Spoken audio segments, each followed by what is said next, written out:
Minister gave what is a realistic appraisal of the position.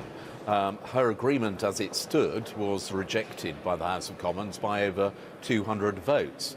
And the reason that most Conservative MPs felt unable to support it and then voted against it was the backstop as it presently is formulated.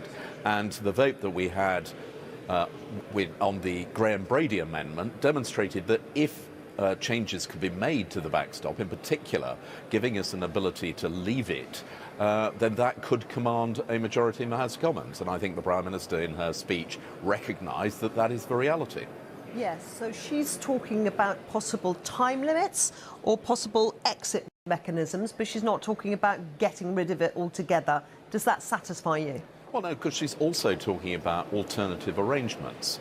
The proposal that has been put forward by my colleagues in the Conservative Party from both sort of wings of the opinion on this is that we could seek an alternative agreement, ultimately a free trade arrangement between us and the European Union, which would mean we didn't need a backstop, and that we would have sufficient time in order to obtain that. And so that's the kind of alternative which I think is very much in the interest not just of Northern Ireland but of the UK as a whole, that we have a comprehensive free trade agreement with the European Union.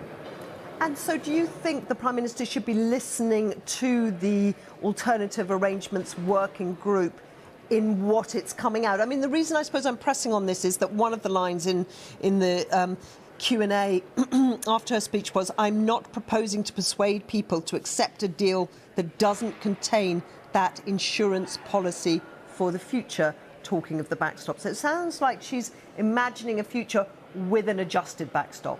Well, I mean, I think unless the backstop has a clear mechanism by which we can leave it and therefore leave the customs union, then it will not get through Parliament. I mean, that was the clear message of the vote that took place on the agreement, and the Prime Minister knows that. And